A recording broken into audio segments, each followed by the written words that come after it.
Bueno, como dijo el profe Juan Pedro, la clase de hoy va a ser acerca de las hormigas cortadoras de hojas. Nosotros ya en zoología habíamos visto eh, más intensamente lo que es la biología de esta importante plaga dentro de la provincia y dentro del país también, principalmente forestal, pero que ataca, es generalista, digamos, ataca a casi todos los cultivos. Igualmente voy a hacer un repaso sobre los puntos más importantes, pero bastante, eh, digamos, rápido. Recordaremos que eh, pertenecen al grupo de los himenópteros. Una característica muy importante de las hormigas es que son insectos sociales, es decir, que se clasifican en, digamos, están organizados en colonias en las cuales hay división del trabajo. Y esto lleva una gran complejidad, digamos, dentro de lo que es la organización, digamos, dentro de los nidos, ¿sí? Y además de esa gran complejidad, hay ciertos comportamientos que las hormigas tienen que lo hacen un insecto bastante o muy difícil de controlar, ¿sí? Bueno, estas hormigas, como habíamos visto en zoología, no se alimentan de las hojas que cortan, sino que lo que hacen es cultivar un hongo. Este hongo es específico, el Leucagaricus, es el género. Eh, con este hongo tienen una relación de mutualismo. Esto quiere decir que tanto las hormigas dependen del hongo para sobrevivir, como el hongo también depende de las hormigas. A cambio de ser cultivado, el hongo le brinda a las hormigas unas estructuras especiales de alto valor nutricional que sirve de alimento principalmente para todo lo que son las larvas y la reina, ¿sí? Y los adultos también dependen en parte de esto del hongo y una parte también de su dieta está compuesta por la misma savia que está presente en las hojas al triturarlo. La distribución es neotropical, es decir, va desde el sur de los Estados Unidos hasta la Patagonia. Salvo Chile, es el único país sudamericano que está exento de esta plaga. Habíamos visto que la cordillera de los Andes ha sido una barrera que impidió que las hormigas lleguen hasta acá. Digamos, la cordillera de los Andes apareció antes de la evolución de las hormigas cortadoras de hojas, así que ellos no tienen este tipo de hormigas. Son insectos nativos para nuestra zona, pero que a diferencia, digamos, de la mayoría de las especies nativas, estas han sido favorecidas por la simplificación de los ecosistemas, digamos, por la tala del bosque y la implantación de cultivos, tanto cultivos agrícolas como cultivos forestales. Y esto produjo una explosión poblacional, una verdadera explosión poblacional de estas plagas. Tal es así que en relevamientos que nosotros podamos hacer en el bosque nativo no vamos a encontrar más de 2, 3 hormigueros como mucho por hectárea en situación de bosque nativo. Y cuando hacemos relevamientos en lugares cultivados, podemos estar hablando de niveles de infestación realmente muy altos.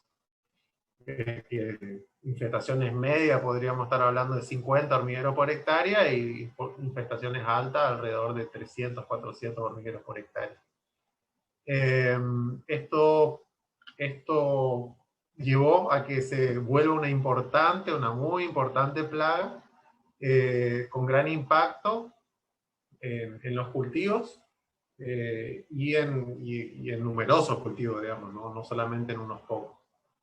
Y bueno, también lo que produjo es que las colonias, al tener alimentos, en los monocultivos, alimentos eh, suficientes y pocos enemigos naturales, generan colonias muy numerosas y también son muy longevas. Los nidos las hormigas mineras están alrededor de los 10 años de edad. Pueden llegar a alcanzar a los 10 años. Bueno, esto es un breve recordatorio porque es importante para después en las formas de control. La comunicación de las hormigas es principalmente mediante olores, es decir, por las distintas feromonas y también los olores que puedan tener el alimento. Eso es un factor muy importante para ellos a la hora de seleccionar qué alimento es bueno para llevar a cultivar al hongo, ¿sí? Y el otro método muy importante, que aparte de comunicaciones de alimentación, es la trofalaxia, que es el mecanismo en el cual una hormiga le pasa alimento por la boca a otra hormiga. A otra hormiga que ya puede ser en estado adulto, como vemos acá en la imagen, o en estado larval, ¿sí? Y también esto sucede al alimentar a la reina. Ellos también alimentan de esta forma a la reina. Y eso es un mecanismo que se aprovecha después cuando veamos la forma de control. Bueno, después los otros métodos de comunicación ahora ya no vienen al caso. El ciclo de vida, podemos arrancar a describir el ciclo de vida de las hormigas en la primavera, cuando se producen los vuelos nupciales. Los vuelos nupciales son cuando las castas aladas, que son las castas sexuales, salen de los nidos para realizar la cópula, ¿sí? En el aire, el macho fecunda a la nueva reina alada, la cual una vez fecundada baja al suelo y realiza la fundación de un nuevo hormiguero. En este momento de fundación, lo que hace en primera instancia la hormiga es quitarse las alas que tiene, con su mandíbula se las corta, porque le va a molestar a la hora de excavar el nuevo hormiguero, y además en el tórax ellas tienen unos músculos muy fuertes, muy desarrollados, que la usa, digamos, para sus alas, pero en ese momento los va a usar para reabsorberlos, para que le sirva de fuente de energía hasta que salgan las primeras obreras, ¿sí?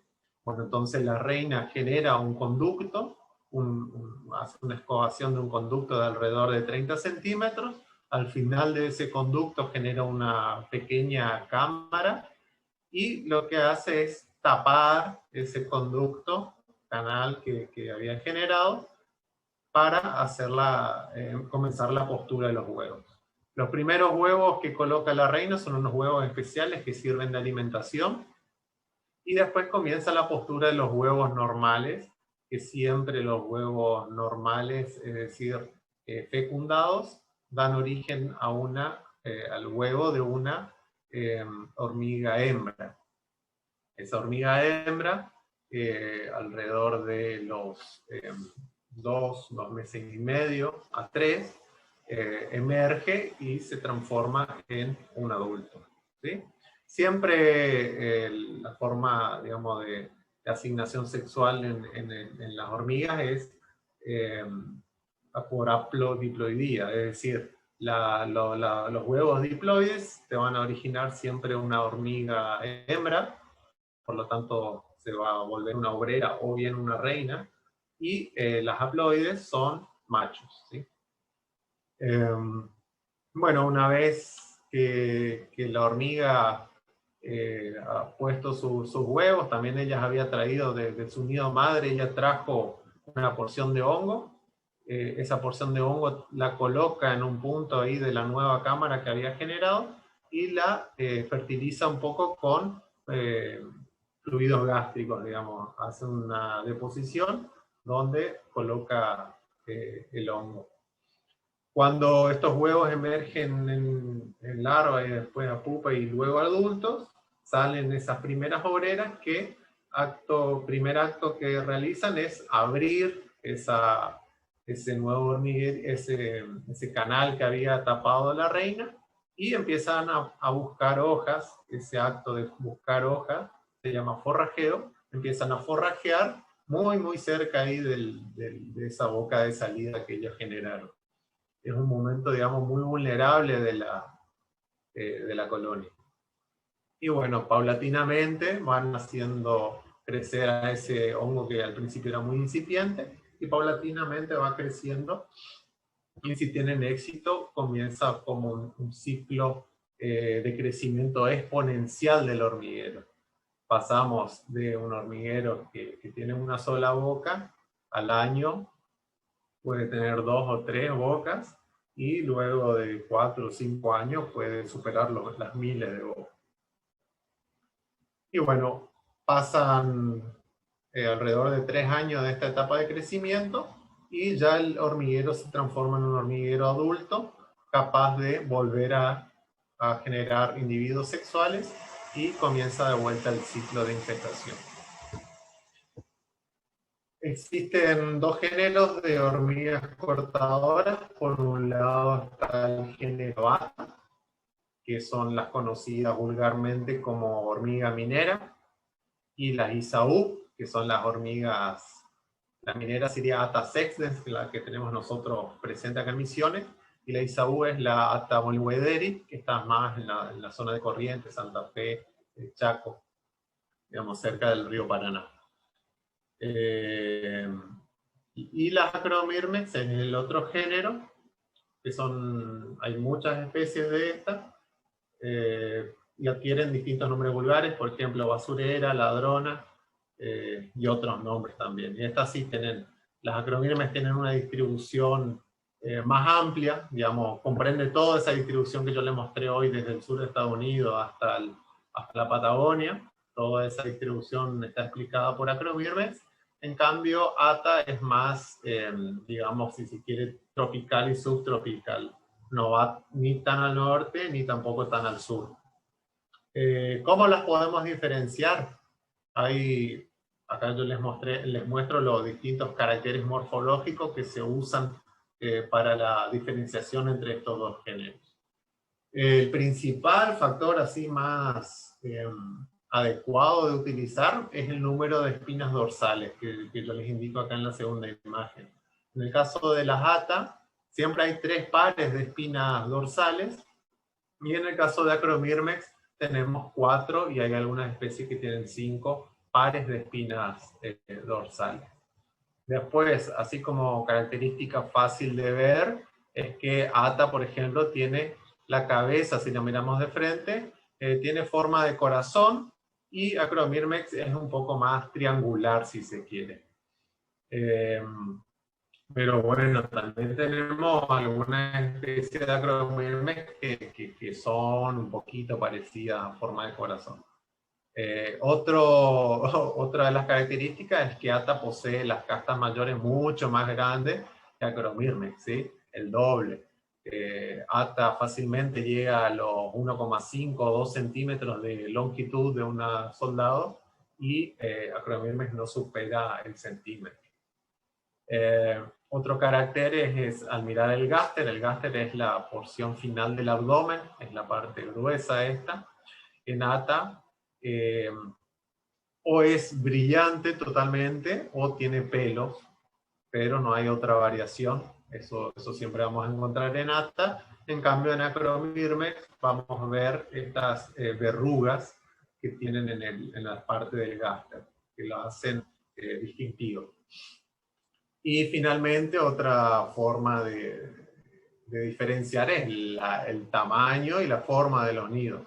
ATA tiene nidos muy grandes, con miles de cámaras, sonidos también más profundos, ¿sí? Pueden llegar tranquilamente a los 6 metros de profundidad, y bueno, y hay mucha variabilidad en el tamaño, pero muy fácil de encontrar nidos de 50, 100 metros cuadrados de lo que sería la tierra suelta arriba. Otra cosa es que siempre la morfología típica de un nido de ATA es tener un túmulo de tierra, un montículo, digamos, de tierra suelta, que es lo que se ve acá en la imagen, que esa tierra suelta es toda tierra excavada para generar las cámaras de hongo, y Alrededor de ese túmulo vamos a encontrar distintas bocas en general con carriles, que son las llamadas bocas de forrajeo. Estas bocas de forrajeo son donde las hormigas hacen ingresar material para el cultivo del hongo, y las bocas que están sobre el túmulo en general son bocas que sirven a la aireación de todo este sistema de cámaras de hongo. Así que después, cuando veamos la parte de control, a la hora de aplicar ciertos productos, vamos a estar aplicando en estas bocas que son las de forrajeo. Los nidos de Acromyrmex son mucho más simples, tienen casi siempre una o dos cámaras, difícilmente, y dependiendo de la especie, pero difícilmente superan las 3 o 4 cámaras con hongo. Estas cámaras son, por un lado, más pequeñas, por otro lado son superficiales. Tal es así que incluso hay especies de hormigas que hacen tipo una cúpula de tierra, no de tierra, sino de hojarasca, digamos, de hoja, así como la hoja como cortan las hormigas, pero seca, hacen una cúpula que por debajo de esa cúpula está la honguera. Y también hay otras hormigas que hacen nidos subterráneos que también incluso son superficiales. A veces podemos venir caminando, pisamos acá y se nos hunde el pie. Ese es el detalle, que lo hacen, son muy superficiales. Y muy frecuentemente hacen los nidos protegidos debajo de los árboles, ¿sí? Tratan de buscar lugares así donde pueden protegerse. Pueden hacer debajo de piedras, debajo de tocones, troncos y debajo de árboles. Acá seguimos viendo un ejemplo de hormiguero de Acromyrmex. Acá este es un árbol de eucalipto, y acá abajo se ve toda esa tierra, esa hoja finita, suelta, característico del nido de Acromyrmex. Y bueno, y acá si venimos con una estaca o con una pala, enseguida vamos a llegar a la cámara de hongo. En cambio en ATA tenemos esto que yo les dije que es el montículo de tierra suelta. A la derecha está un nido de ATA sexter en una plantación de pino. Todos estos agujeros que están acá son de aireación, y vemos afuera, alrededor, ahí están los hormigueros, las bocas de forrajeo. Lo mismo ocurre con Ataulewederi, que es una especie que está más al sur, así como les comenté hoy, y sucede prácticamente lo mismo. Está acá el montículo, acá hay varias bocas que son de aireación, y acá ven todos estos surcos, son carriles por donde las hormigas hacen ingresar material. Así como detalle les digo ahora, esta especie de ata es más especialista en monocotiledonias, consume más de región de campos, ¿sí? Y pasturas, y ataca más que nada a las monocotiledonias. En cambio, Ata sextens es más de dicotiledonias. Los daños que producen las hormigas es, obviamente, el daño directo es la defoliación. El principal órgano afectado son las hojas. También brotes tiernos, es decir, también podemos encontrarnos con corte en el sistema apical. Y eso redunda en distintos problemas. Por un lado está la mortalidad, que puede ser ocasionada por el excesivo forrajeo. Y por otro lado, en el caso de que la planta sobreviva, una disminución del crecimiento por esa disminución del área fotosintética activa. También se ha reportado disminución a la resistencia de ataques de otras plagas.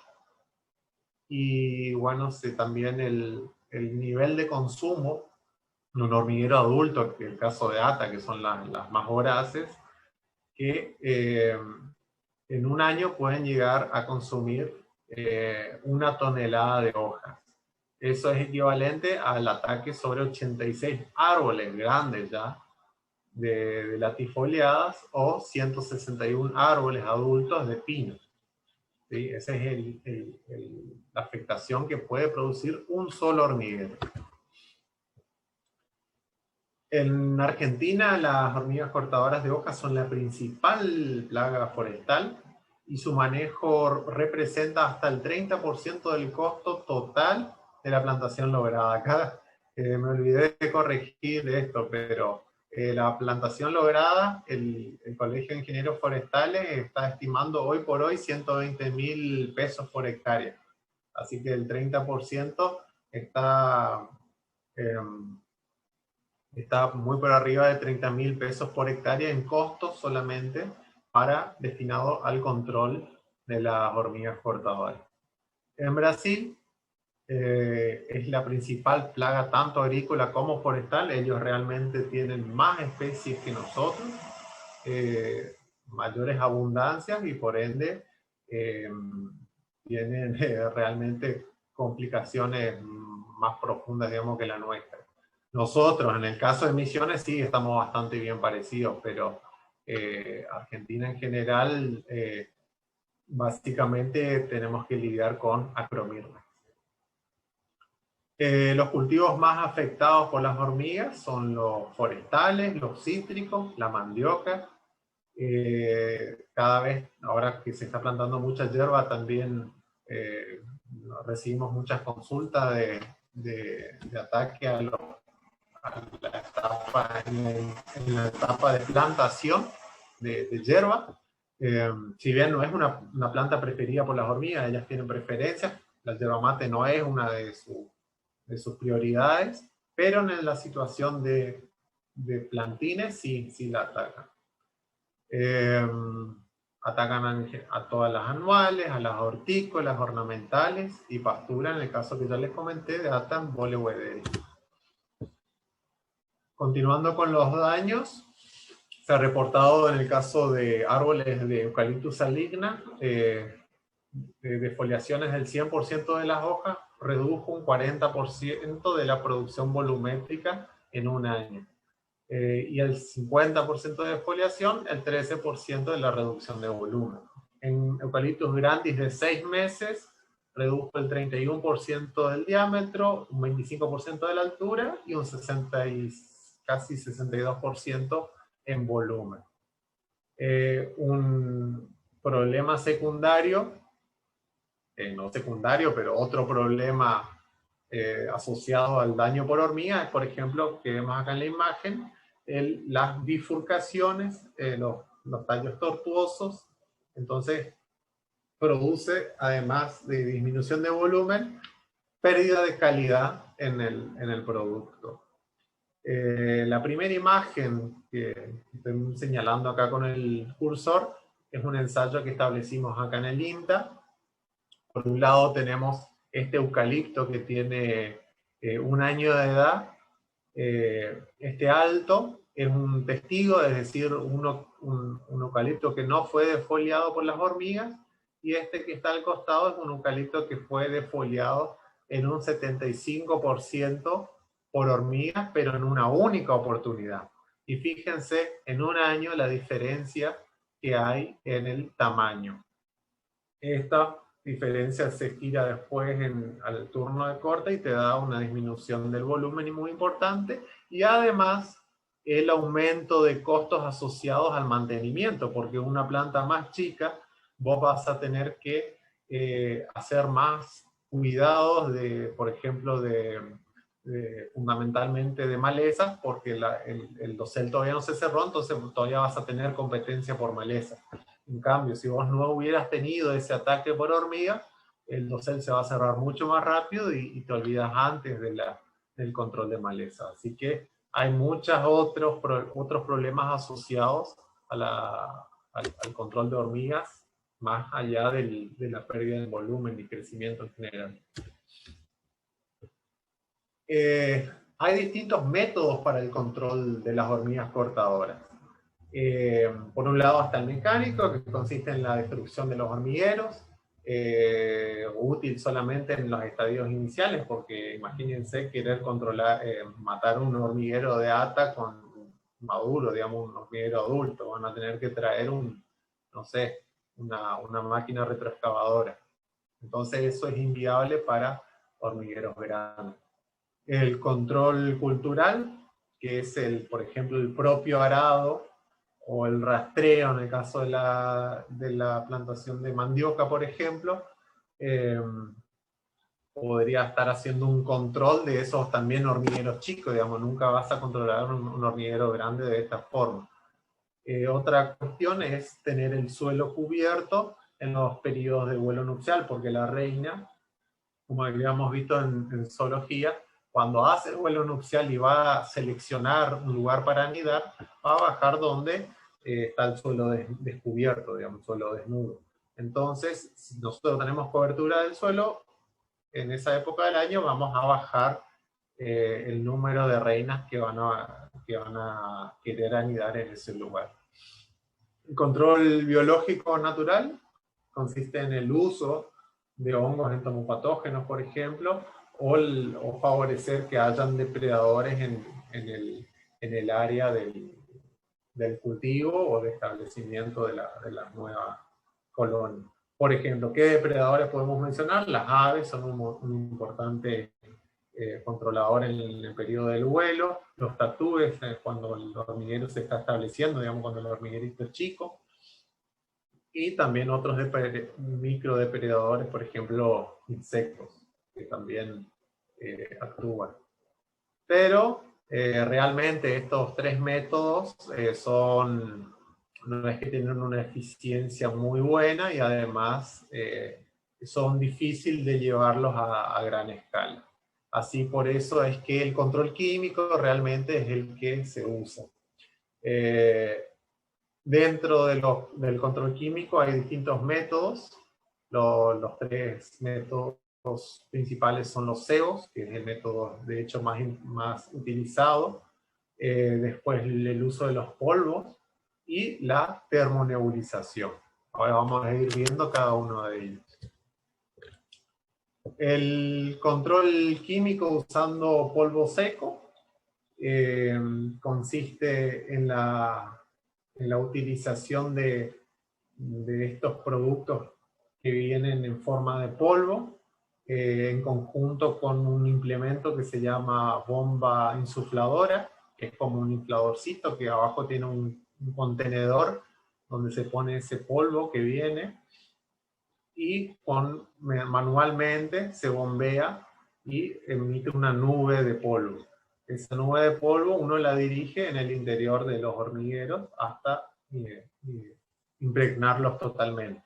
Por eso actúan por contacto, es decir, el producto se adhiere a la cutícula de las hormigas y penetra, digamos, por contacto.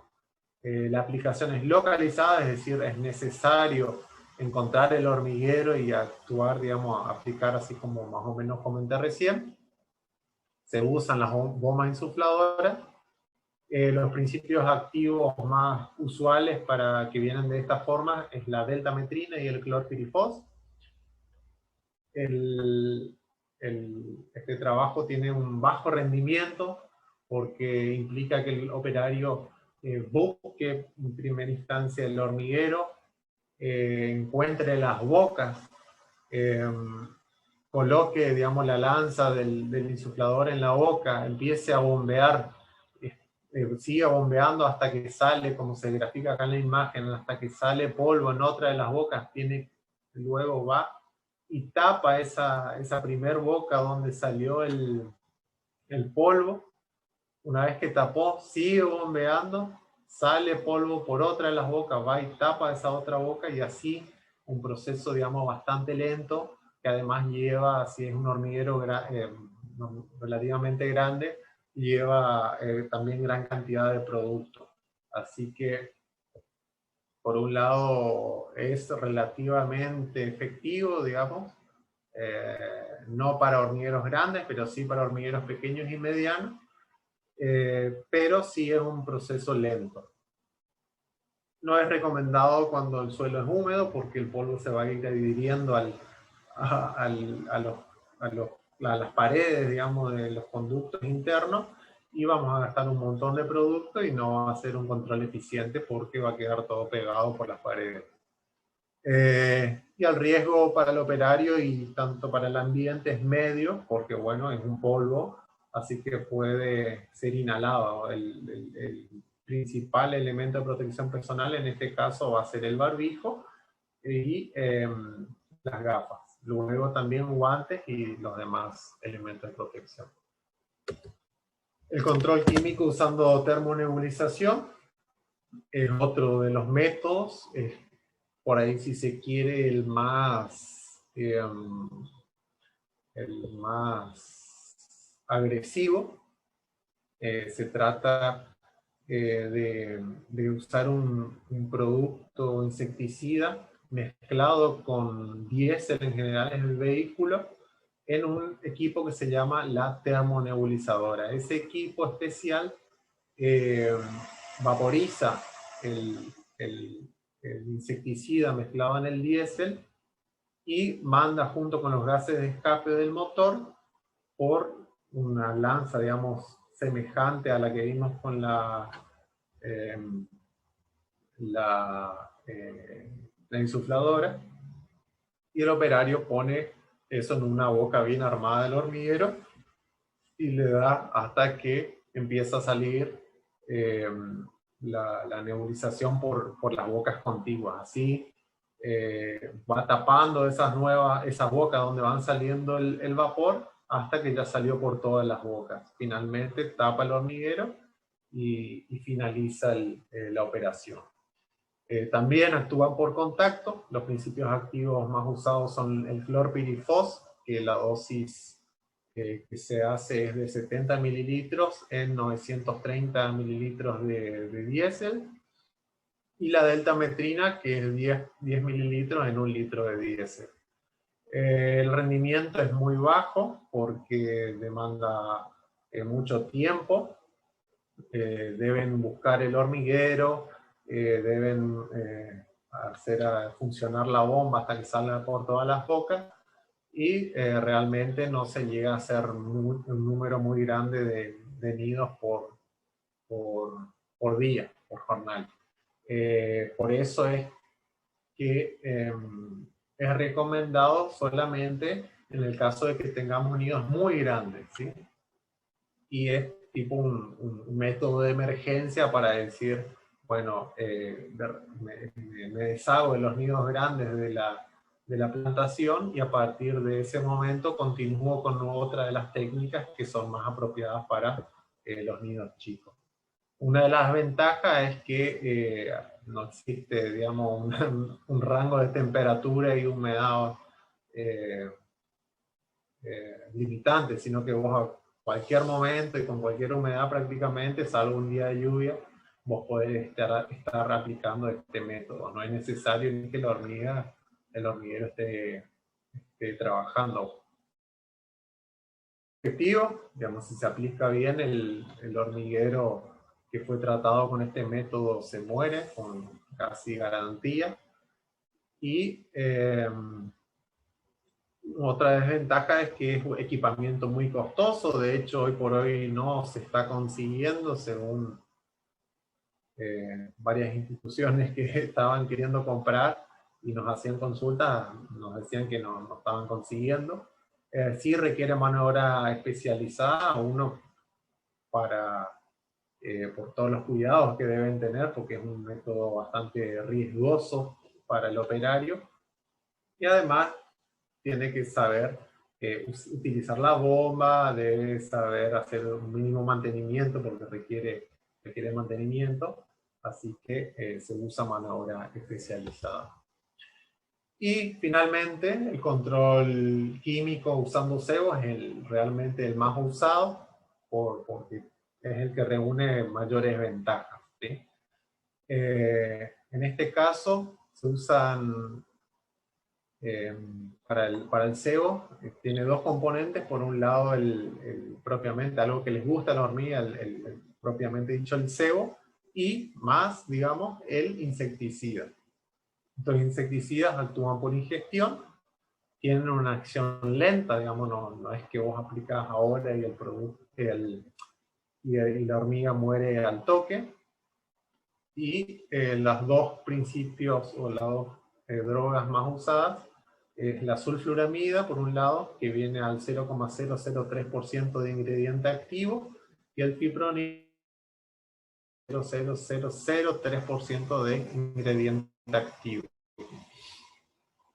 Tiene un alto, la tarea de control con este método tiene un alto rendimiento.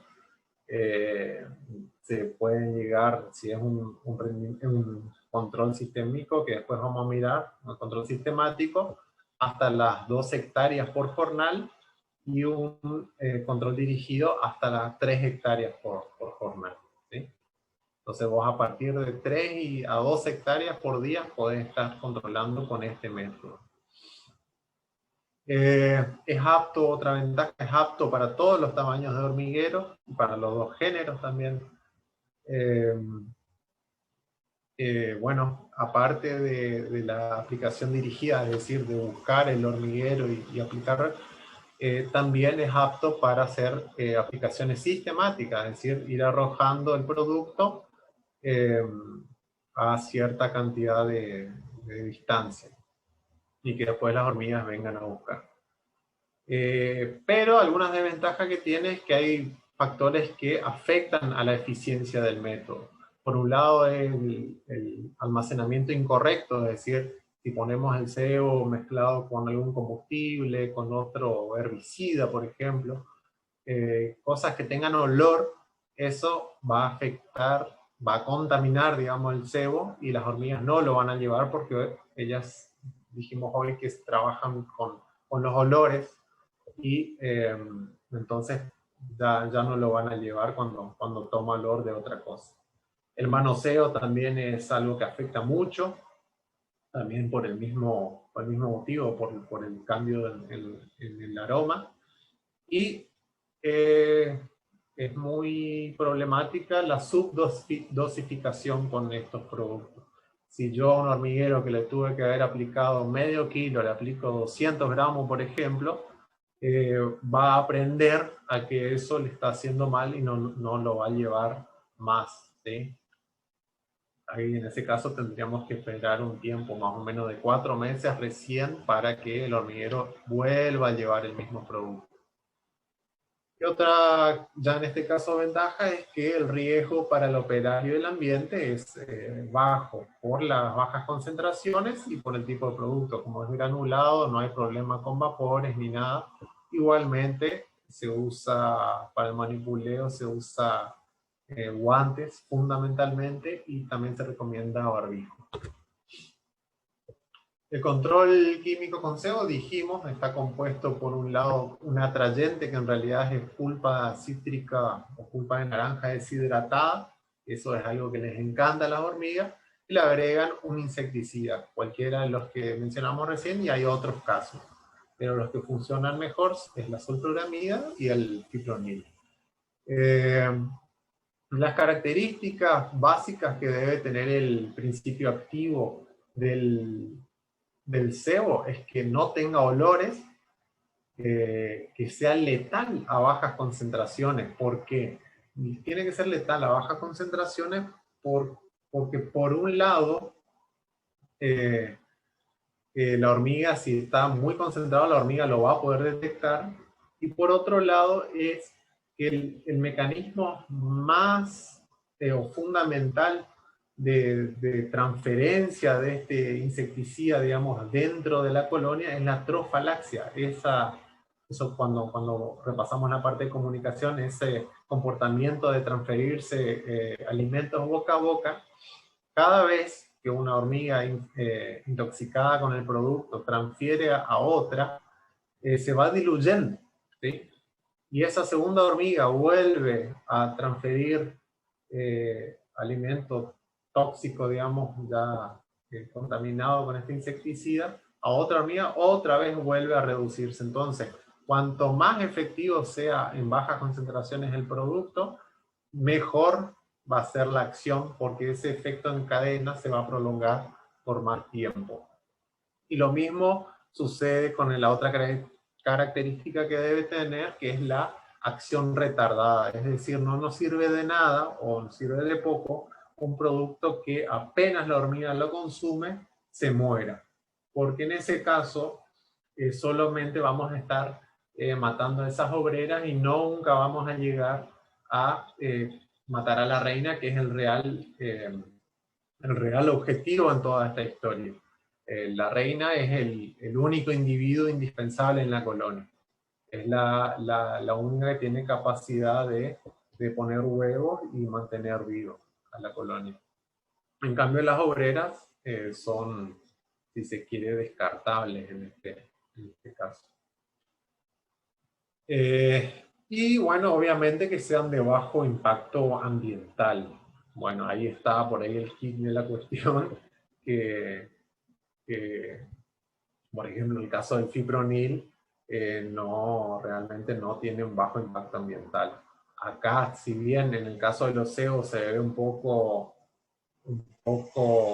mejorado eso porque está a muy baja cantidad, igualmente sigue siendo fipronil y sigue siendo ambientalmente complicado. Pero bueno, las cosas son como son. Luego, vienen de dos formas los cebos. Lo más común y lo más accesible para nosotros que vamos y compramos una agropecuaria es que venga a granel en estos paquetes de 1 kilo, medio kilo, 250 gramos. Después vienen de 7, de 15 kilos de cebo. ¿Sí? Viene así como se ve acá en la imagen, estos pequeños pellets. Y después hay otra presentación que se llama portacebo, que vienen dosis de 5 o 10 gramos. Algunos lo dicen MIPI, ¿sí? Esos son como sobrecitos. Acá hay uno de los ejemplos de la forma que viene, que son estos tipo triangulitos, digamos, casitas de papel, con el sobrecito, con esta dosis de 5 o 10 gramos en el interior. O también hay unas versiones ya que vienen últimamente, que es solamente un sobre, así como se muestra acá, pero de papel, que viene solamente así, ¿no? Con la forma de casita. Bueno, continúo. ¿Cómo vamos a dosificar o cómo el operario va a dosificar el cebo una vez que encuentra el hormiguero?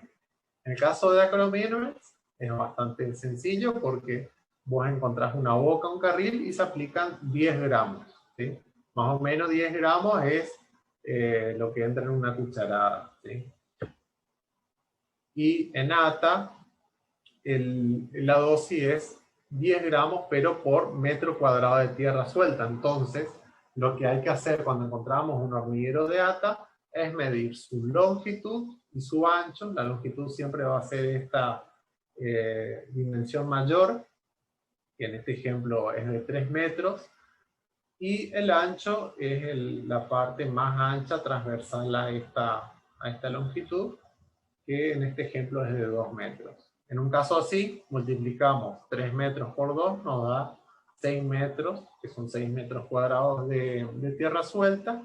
Entonces, a razón de 10 gramos por metro cuadrado, le corresponderían 60 gramos de cebo para controlar este hormiguero de la imagen. ¿Sí? Esto sería un típico caso de un hormiguero chico mediano de ATA. ¿Sí? Estas dimensiones fácilmente podemos estar llegando a los 200 metros cuadrados de tierra suelta en un hormiguero grande. ¿Cómo aplicaríamos los cebos? Es sí o sí, cuando las hormigas estén trabajando, digamos, acarreando hojas o material vegetal, lo vamos a colocar al costado del carril, nunca sobre el carril, siempre al costado, porque el cebo ya tiene un olor que atrae a las hormigas. Entonces, ese es el mecanismo por el cual tenemos que aprovechar. Nunca vamos a tapar el carril, ni tampoco vamos a echar productos por la boca directamente. Eso la hormiga va a detectar que es un obstáculo y lo va a rechazar. La distancia óptima es al costado del carril y a aproximadamente 20-30 centímetros de la boca, digamos, no muy cerca ni tampoco muy lejos. A veces no vamos a encontrar la boca, pero entonces se aplica así donde podemos, pero cuanto más lejos de la boca esté el cebo, más van a tardar en hacer ingresar por la distancia, ¿no es cierto? Luego esa dosis, que por ejemplo en el caso de recién habíamos calculado de 60 gramos, la vamos a aplicar, la vamos a dividir en toda la cantidad de carriles que tenga ese hormiguero. Si tiene 6 carriles, vamos a aplicar 10 gramos por cada carril, ¿sí? Así es así el producto entra por distintos sectores del hormiguero y tenemos más chances de que la intoxicación llegue a la reina. No vamos a aplicar cuando el suelo esté húmedo. En ese caso, si la hormiga está trabajando bien y si no va a seguir lloviendo, por ejemplo, lo que podemos hacer es usar, por ejemplo, un pedacito de cartón o algo que no tenga olor para proteger de la humedad que viene de abajo. No vamos a aplicar cuando esté por llover, digamos, cosa de que apliquemos el CEO y empiecen a caer unas gotas y se humedezca, porque la humedad es un factor terrible para mantener la eficiencia del CEO. Apenas se humedece, ya las hormigas no lo llevan. Vamos a usar guantes porque el olor tenemos un olor característico y las hormigas no les gusta. No fumar, también por motivo del olor, no les puse acá, pero los perfumes, los repelentes tampoco hay que usar cuando vamos a trabajar con sebo. Y también la luz directa no es recomendada para que le dé directamente al sebo. Así que vamos a cuidar eso también. Siempre, siempre, siempre usar productos registrados en SENASA.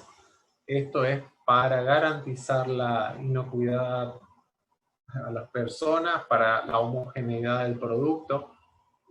Cada vez hay más oferta, digamos, al menos localmente, de productos en los que nadie se hace cargo de cuál es el principio activo que tiene, cuál es la concentración, qué cuidados debemos tener los operarios para su manipulación.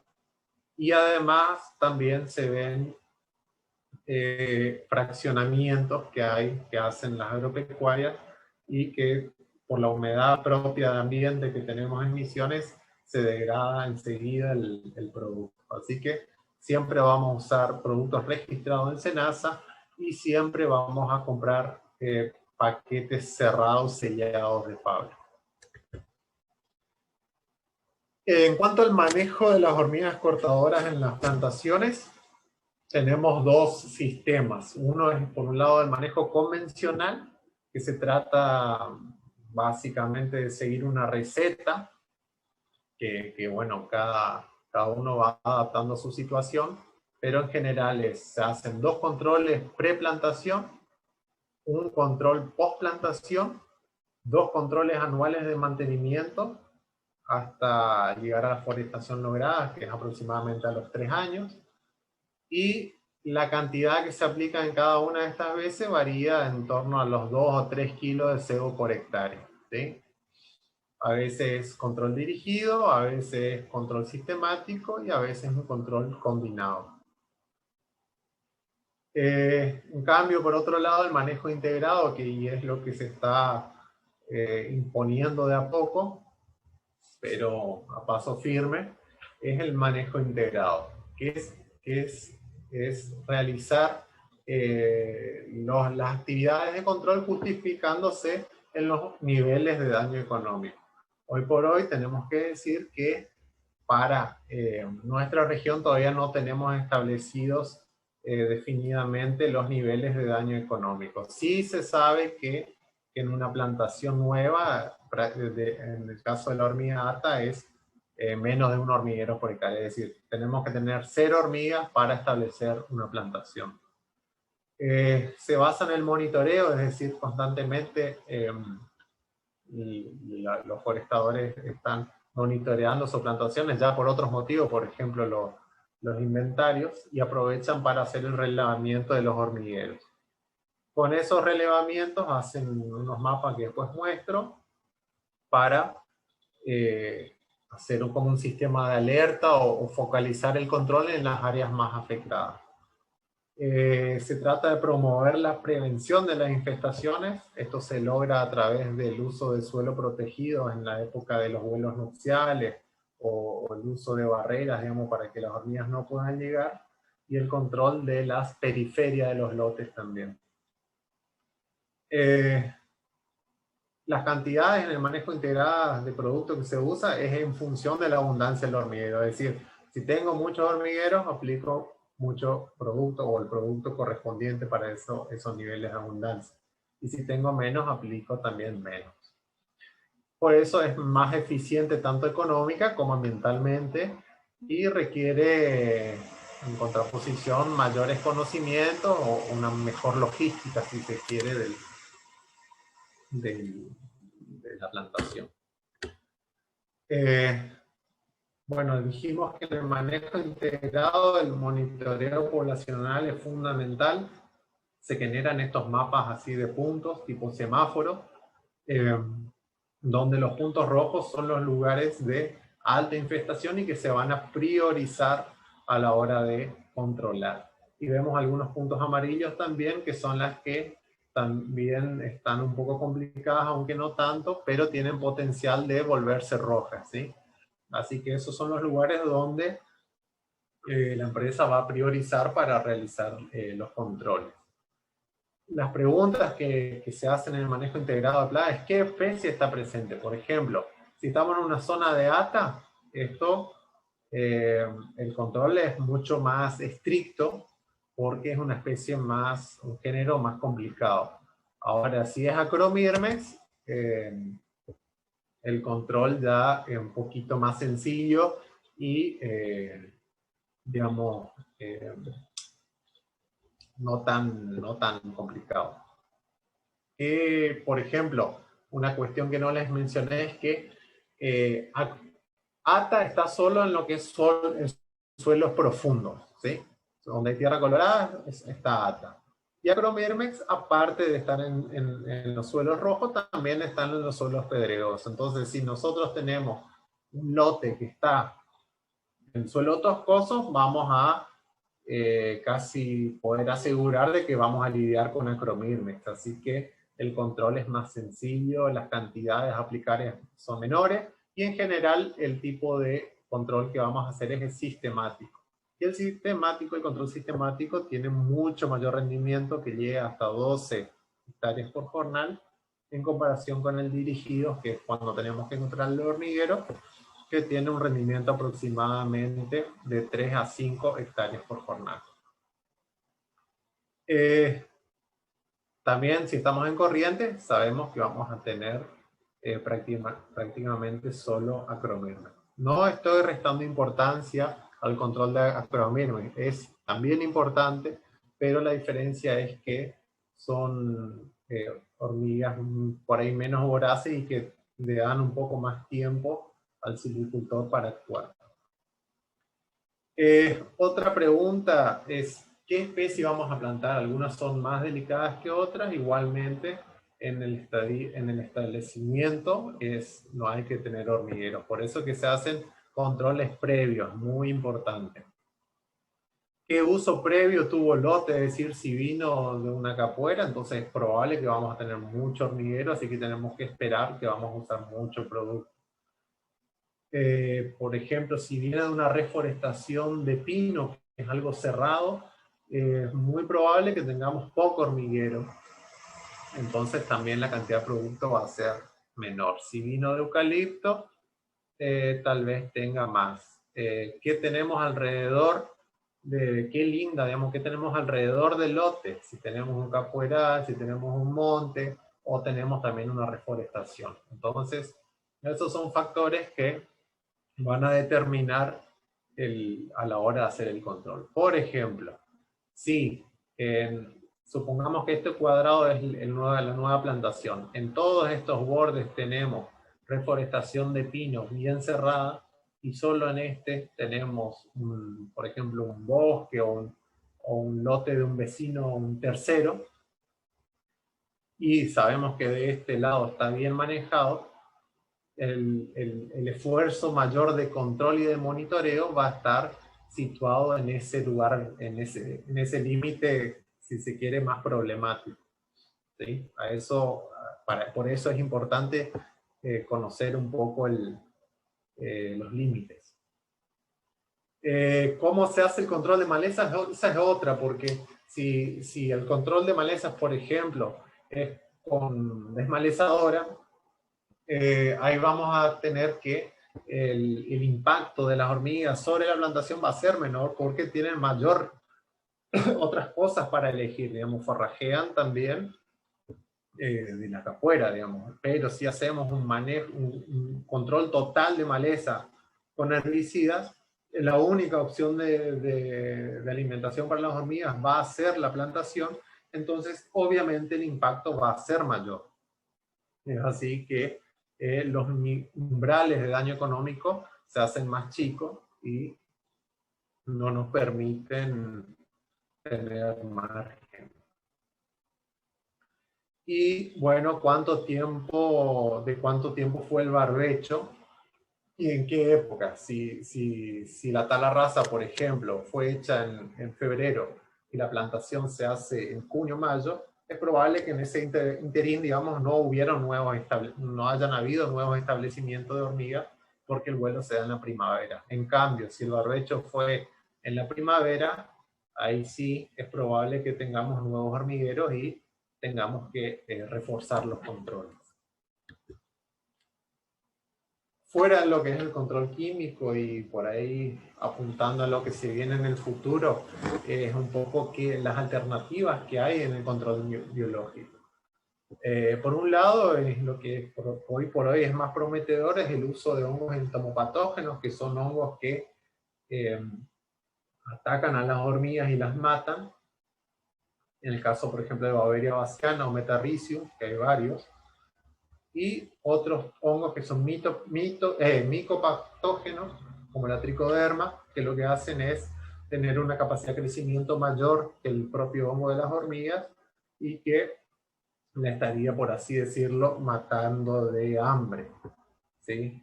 De estos métodos hay buena respuesta hoy por hoy solo en laboratorio, pero en campo es baja la eficiencia. Pero bueno, de a poco van saliendo productos que se van superando, ¿sí? A través del tiempo, yo creo que se va a llegar a niveles de control aceptables en campo. Y otras alternativas que algunos investigadores están llevando adelante es el uso de parasitoides, que lo que haría es disminuir las poblaciones o impedir que los nidos se transformen en nidos muy grandes y disminuir así un poco el impacto que pueda tener. Este es el caso de los fóridos, que son unos dípteros, unas pequeñas mosquitas, si se quiere decirle, que ponen huevo en el cuerpo de las obreras. Estos huevos se transforman en unas larvas que se alimentan de la hemolinfa y los terminan matando a la hormiga. Empupan y vuelven a salir el fórido y cumple de vuelta el ciclo. Así, eso sería una de las líneas que también hay de trabajo. Y eso sería todo por hoy. Espero no haberles mareado demasiado. Bueno, si ustedes recuerdan, había 7 formas de clasificar las enfermedades en base a los procesos fisiológicos alterados. Bueno, uno de esos procesos fisiológicos es la mortandad de células o la lisis de células, que está relacionado a esta enfermedad, que es la enfermedad de los almácigos, o también, como se la conoce, Dampinov, que es el nombre que se utiliza a nivel internacional, o volteo, por la forma en que las plantas toman después de ser atacadas formando un ángulo de 45 grados. Esto básicamente se da a nivel de almácigo, ¿no es cierto? Como les decía, una vez que emergió la planta, se observa esta sintomatología que ahora vamos a ver. No existe resistencia. Todas las plantas, todas las especies son susceptibles a nivel de viveros, digamos, a esta enfermedad. Por eso no hay resistencia que se conozca para este tipo de enfermedad de los almácigos. Bueno, acá estamos viendo alguna fotito de cómo quedan las plantas, ¿no es cierto?, en ese estado de ángulo, con la base, luego de la emergencia a nivel del suelo, de putrefacta, ¿no es cierto?, tanto en la foto de arriba como en la foto de abajo, que es lo que produce el volteado de la planta.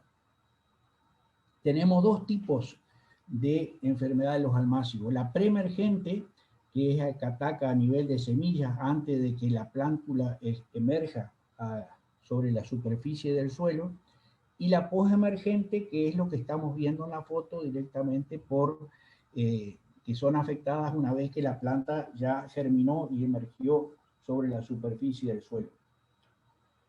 Ataca a los tejidos jóvenes y generalmente se da en los momentos esto de la germinación de las mismas. Como es una enfermedad de suelo, está básicamente atacada por patógenos de suelo, que ahora vamos a ver algunos de ellos, se dan manchones. Acuérdense que siempre les comentaba que desde el punto de vista epidemiológico, cuando se presentan síntomas en plantas en forma de manchones, eso significaría de que está relacionado a un hongo o a un patógeno de suelo, básicamente. Si se da con distribución al azar, dentro de un lote, está más relacionado a algún problema que viene desde la parte aérea. O sea que esa es una... En este caso, como son patógenos del suelo, están en manchones. Por lo tanto, es ya una forma de diagnosticar que está presente el problema. Una forma de diferenciar si el problema es fisiológico, o sea que la semilla está en mal estado por falta de germinación, o si ha germinado, digamos, o si no llegó a germinar por problemas de esta enfermedad, es por la presencia de tejido blando, ¿no es cierto? Si hay tejido blando o putrefacto, se puede atribuir directamente a patógenos asociados a la enfermedad de los almácigos. En el caso de que sea fisiológica, generalmente la semilla, cuando no ha germinado, es por falta de, digamos, por semillas viejas o falta de su poder germinativo. Generalmente se produce una descomposición de los tejidos por acción de enzimas, ¿no es cierto?, producidas por los organismos causales, y serán una vez que emergió la planta, que germinó la planta, se da en la zona del cuello. Y las raíces generalmente también están podridas por esos organismos del suelo, y se puede reconocer porque si uno tira levemente de las raíces, se pelan fácil, queda el hilo central, digamos, de las raíces de color blanquecino, ¿no? Pero se pelan muy fácilmente.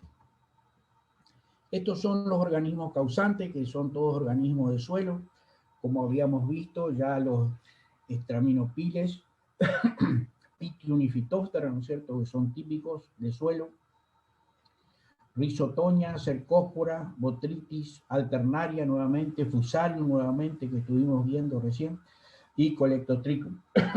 Todos hongos patógenos presentes en el suelo. Y dentro de las bacterias, las más sobresalientes en este complejo, digamos, porque generalmente no es uno solo el que ataca, sino que son varios los que producen el ataque a las semillas o en la plantita germinando, están dentro de las bacterias xanthomonas y pseudomonas como las más sobresalientes, ¿no? ¿Cuáles son las condiciones predisponentes? Bueno, alta humedad en suelo y también el tipo de suelo. Generalmente tipos de suelo que sean más de tipo arcilloso, que mantengan más humedad, son más propensos para el ataque de esta enfermedad. Y los suelos bajos también, por supuesto, son propensos porque tienen mayor concentración de agua en esos suelos. Generalmente los almácigos hay que hacerlo en el caso de Misiones, sobre todo, que es una zona muy húmeda, de mucha lluvia, por encima del nivel del suelo, unos 15-20 centímetros, elevarlo de manera de que facilite la percolación y de esa manera no haya retención de agua en los almácigos en forma tradicional, ¿no es cierto? Hoy en día esto se ha solucionado mucho con el tema de la compra de sustratos estériles, ¿no es cierto? Y en maceta.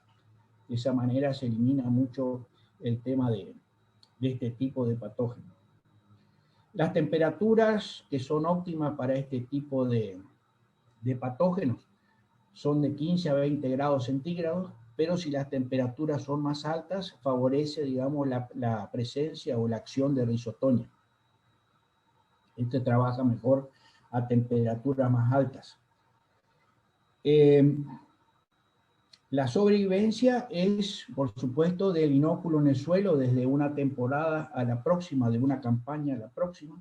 Por lo tanto, hay que hacer algún tratamiento en el suelo para disminuir estos niveles de inóculos y que no sean perjudiciales a las nuevas siembras que se hacen. Este inóculo puede sobrevivir en materia orgánica, en forma de saprófito, ¿no es cierto?, facultativo, en restos del cultivo anterior, sobre todo si es el mismo tipo, de la misma especie que se va a hacer la siembra, ¿no es cierto?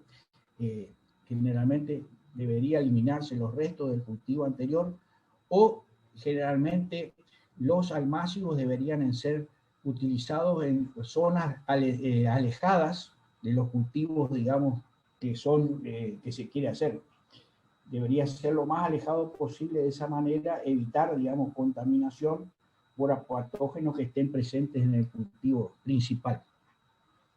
Por eso se aconseja que los viveros estén alejados de plantaciones, ¿no es cierto?, lo más alejada posible. Estas formas de resistencia que tienen estos patógenos pueden estar dadas por estas estructuras, ¿no es cierto?, que son de resistencia, esporangios en el caso de los estraminopiles, presencia de esclerosios, o sea que son las piedritas que se forman, digamos, en algunos hongos como organismos de reserva, digamos, hasta que aparezcan condiciones y hospederos susceptibles, o clamidosporas, que son porciones de hifa que se recubren de una membrana o una cubierta muy resistente, y de esa manera están en estado de latencia hasta que aparezcan nuevas condiciones, ¿no? La forma de diseminación de estos organismos a través del agua lluvia, el agua por escurrimiento, sobre todo hacia las zonas bajas, ¿no es cierto?, que es lo que habíamos visto un poco con el caso de Ralzonia en tabaco, que se da más en las zonas bajas, y por los riegos, ¿no es cierto?, sobre todo cuando se utiliza riego, es mayor el tema de la posibilidad de este tipo de enfermedad. Y en forma pasiva, por el movimiento del suelo, por la llevada de mudas, digamos, desde zonas infectadas a zonas sanas, por el uso de semillas contaminadas, o por el mismo movimiento del hombre a través de las herramientas, ¿no es cierto?, que utiliza en zonas infectadas y las lleva hacia zonas más libres. ¿Cómo se produce la infección? La infección se produce directamente por una penetración directa a través de las estructuras, digamos, del tejido del plantín, o por heridas que se producen a través de labores culturales, ¿no es cierto?, en el plantín, y que son puertas de entrada para estos patógenos. La colonización del patógeno puede hacerse en forma intracelular o extracelular, según sean aquellos de tipo parásitos obligados o parásitos facultativos. Acuérdense que en el caso del parásito obligado no debe romper, digamos, la célula, no producir la lisis de la célula. ¿Cuáles serían algunas alternativas de control para que esta enfermedad no se produzca? Bueno, en el caso de Misiones, la acidificación del suelo no sería tan necesario, porque ya los suelos son ácidos de por sí, sobre todo cuando están después de varios tiempos de uso o varios tiempos después de un desmonte, la acidificación del suelo es muy rápida. Pero en el caso de suelos más tipo neutro, la acidificación del suelo es una de las formas de control más importantes, como se da en aquellos suelos donde hay de tipo alcalino, como en los suelos negros, la zona de Tucumán, de Santiago del Estero, el oeste del Chaco, son ese tipo de suelo y necesitarían acidificar el suelo en el caso de almácigos en forma tradicional, ¿no es cierto?, en tierra. Otra de las cosas que se recomienda es un rápido desarrollo de las plantas. Una vez que emerge la planta, darle todas las condiciones, tanto ambientales como nutritivas, para que produzca un rápido desarrollo de las plantas. Una planta bien nutrida, bien desarrollada, generalmente es mucho más resistente a todos estos ataques, digamos, de patógenos o de otros factores externos que generalmente pueden ocurrir. Evitar condiciones favorables, esto habíamos visto, por ejemplo, encharcamientos, elevar los almácigos para evitar, digamos, para facilitar el drenaje, manejar un poco los procesos de temperatura, sobre todo en condiciones de invernáculo, que es lo que se recomienda, que es lo que se está utilizando hoy en día, ¿no es cierto?, viveros en maceta, o plantines en maceta, o en tubetes, pero manejar las condiciones de humedad y de temperatura dentro de ese invernáculo, de manera de no permitir condiciones favorables para el desarrollo de estos patógenos. Tratar de hacerlo, si es en caso de invernáculo, sobre mesadas, y al utilizar sustratos estériles y alejados del suelo, las posibilidades de estos patógenos también se van reduciendo. Otra de las condiciones favorables, incluso para aquellos que producen plantines ornamentales, ¿no es cierto?, ya sea de hojas o flores, tratar de evitar, digamos, la introducción de gente desde afuera al vivero, ¿no es cierto? Eso también generalmente puede atraer acarreado la introducción de problemas a ese vivero, ¿no? Evitar suelos bajos, esto es fundamental, ¿no es cierto?, porque los suelos bajos por lo general van a ser acumuladores del agua que viene desde las zonas más altas. Al acumular ese agua, el agua misma puede traer consigo, digamos, patógenos de las zonas de cultivos más arriba. Por lo tanto, evitarlos totalmente, porque tampoco tienen buen drenaje y por lo tanto el agua va a ser retenida por bastante tiempo. Usar suelos con buen drenaje, generalmente se puede agregar algo de arena para facilitar este drenaje, en el caso de que se hagan mezclas con suelos que sean más arcillosos, mezclarlo con algo de arena para facilitar ese drenaje. Una vez que emergió el plantín, utilizar pulverizaciones preventivas. Ahora vamos a ver algunos ejemplos, algunos productos. Básicamente lo que se recomienda históricamente es la aplicación de Captan. Captan es un fungicida, un carbamato fungicida, que se utiliza para pulverizaciones preventivas, ¿no? Generalmente son 30 gramos cada 10 litros de agua, lo que se recomienda colocar en una mochila. Pero ahora vamos a ver más en detalle eso. Facilitar la maduración del tejido, o sea que el plantín está expuesto mientras no se produzca la suberificación del tejido. Por lo tanto, lo que habíamos visto anteriormente del rápido desarrollo de las plantas también facilita la maduración de estos tejidos, y por lo tanto, una vez que está suberificado, el peligro, digamos, de esta enfermedad se va disminuyendo. Por supuesto, las plantas perennes, este proceso de maduración de tejido es mucho más lento que en plantas anuales. Por lo tanto, son más susceptibles en más largo periodo de tiempo a la acción de estos patógenos. Evitar altas densidades de siembra, un almácigo, ¿no es cierto? Si hay demasiada densidad, esto produce alta humedad relativa por la falta de ventilación que existe entre las plantas. Por lo tanto, hacer una siembra en surco a chorrillo continuo. Esto significa una semilla al lado de otro, pero dejar una distancia de por lo menos 10 centímetros entre distintos surcos, digamos, de manera de que no haya competencia para... Continuando con los controles, tenemos el esterilizante, que es el bromuro de metilo. Este es un producto que es un gas. En realidad es un líquido que al contacto con el medio ambiente se transforma en gas. Es un gas que produce la esterilización del suelo donde se aplica, pero este ha sido dejado ha salido de circulación por ser uno de los principales contaminantes de la capa de ozono del aire, ¿no es cierto? Entonces, a partir de 2014 ha dejado de formularse, pero fue uno de los productos más utilizados, sobre todo en la producción de plantines de tabaco en almácigo, ¿no es cierto?, a nivel de suelo.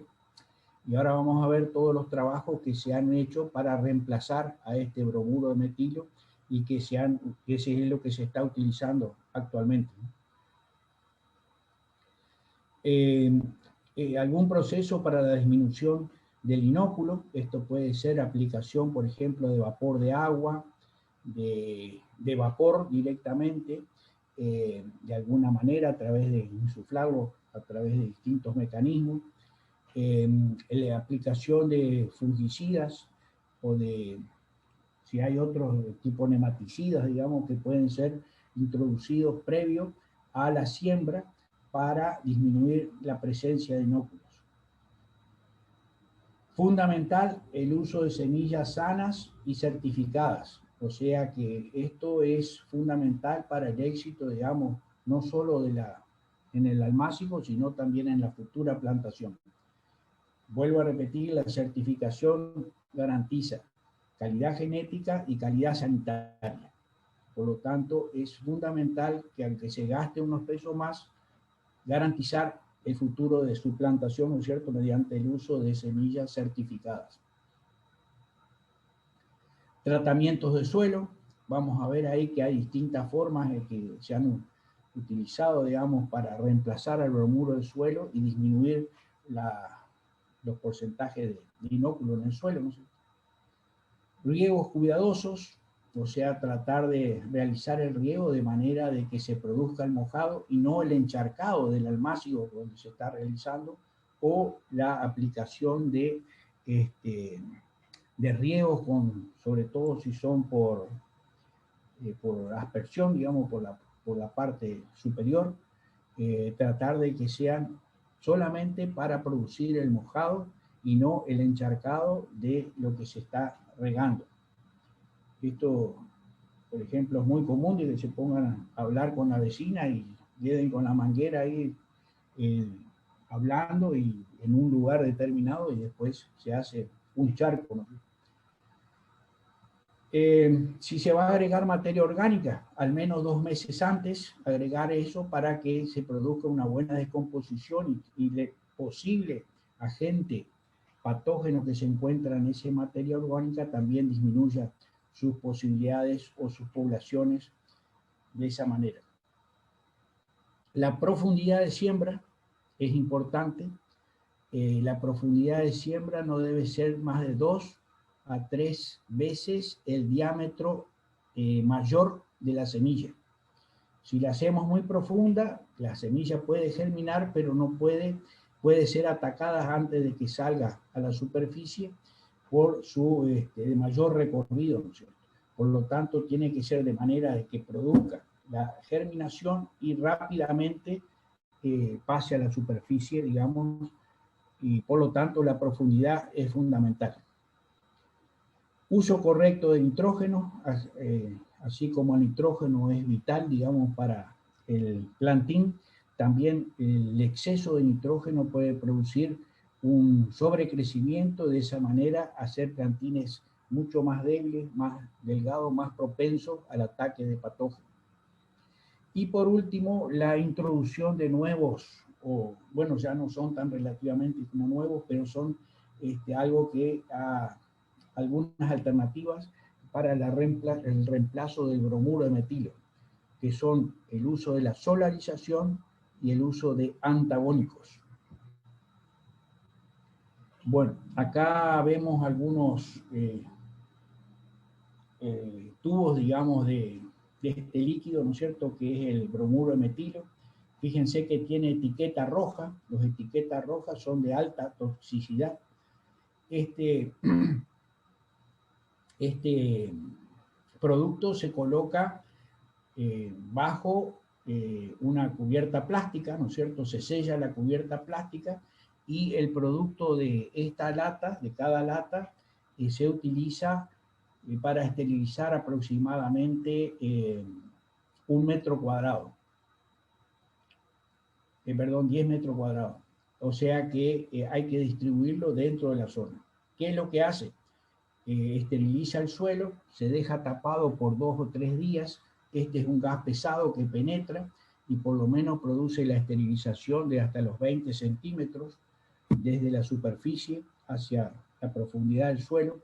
Posteriormente se destapa y este gas de ozono va hacia la capa, este gas de bromuro de metilo va hacia la capa de ozono y por lo tanto es altamente contaminante. A raíz de eso, por una resolución conjunta del Ministerio de Agricultura, Ganadería y Pesca del año 14, la resolución 914, es la que hace que ya en la Argentina esté prohibido su uso. Por lo tanto, hubo que buscar algunas alternativas para reemplazar a este agroquímico, digamos, para la desinfección de los almácigos de suelo. Como les decía, esto se utilizaba mucho en almácigos de tabaco, acá en Misiones. Bueno, una de las alternativas que se utilizó, que se encontró para el reemplazo del bromuro de metilo es almácigo flotante, como es lo que estamos viendo en la foto acá de la derecha arriba. Esto consiste en suelo esterilizado, en un estrato estéril, ¿no es cierto? Y que se coloca en estos contenedores que son de Tergopor, que son reutilizables, ¿no es cierto?, luego de una desinfección de los mismos cuando se hace el trasplante de plantín, y son flotantes porque tienen como si fuera una hidroponía, ¿no es cierto?, una solución nutritiva y con fungicidas que permite su crecimiento hasta el momento del trasplante. Bueno, generalmente, como ven acá, son distintos estados de crecimiento para facilitar, digamos, que no se junte todo al momento del trasplante, ¿no? Algunos ejemplos de la solarización con respecto al testigo. Una solarización de 20 días, 30 días, con respecto al tratamiento del bromuro de metilo. ¿Qué es la solarización? La solarización es utilizar el efecto del calor del sol. Se termina aquí. El efecto del calor del sol bajo también una cubierta plástica, un plástico negro de por lo menos 200 micras, y por más o menos el término de 20 a 30 días. Entonces fíjense el efecto que va a tener en la cantidad de población de este hongo, ¿no es cierto? Una plantación de berenjena con el hongo verticilio a distintas profundidades. Mientras que en el testigo se encuentran grandes cantidades de individuos o de población del hongo, en aquellos que tuvieron solarización por 20 o 30 días, casi no se encuentra esta cantidad o nada de hongo, ¿no es cierto? Y en el caso del bromuro metilo, a la alta profundidad. Lo mismo para el caso de claveles, con este otro hongo fusario, a distintas profundidades. En el testigo, donde está solamente el suelo sin esterilizar o sin ningún tratamiento, altas poblaciones de hongo, mientras que con solarización a 20 o 30 días tampoco se encontró demasiadas cantidades de hongo, al igual que con la aplicación de este bromuro de metilo. O sea que es una buena alternativa para el reemplazo del bromuro de metilo. Y por último, los antagónicos. Los otros días habían mencionado que el tema del trichoderma, ¿no es cierto? En este caso es, en caso de tomate en invernáculo, con una siembra temprana y una siembra tardía. Acá a la izquierda tenemos la cantidad de plantas afectadas, con la siembra temprana en un suelo conducivo, o sea que un suelo que tiene cantidad, lleva patógenos consigo que son patogénicos al tomate, produce infecciones, ¿no es cierto?, más abundante en la segunda siembra. Cuando ese suelo que ha tenido patógenos es esterilizado con vapores de agua o alguna otra alternativa, igual se vuelve a encontrar cantidades importantes de plantas afectadas, tanto en la primera como en la segunda siembra. Pero sin embargo, cuando ese suelo conducido y esterilizado, más la acción de antagónicos, o sea, como es el caso de la trichoderma, por ejemplo, o de Pseudomonas fluorescens, el número de plantas afectadas disminuye notablemente. Por eso, tanto trichoderma como Pseudomonas fluorescens son considerados como antagónicos. Esto significa que son organismos, en este caso hongos o bacterias, que cubren la rizósfera de las raíces, digamos, de las plantas y no permiten la introducción o el ataque de otros hongos patogénicos.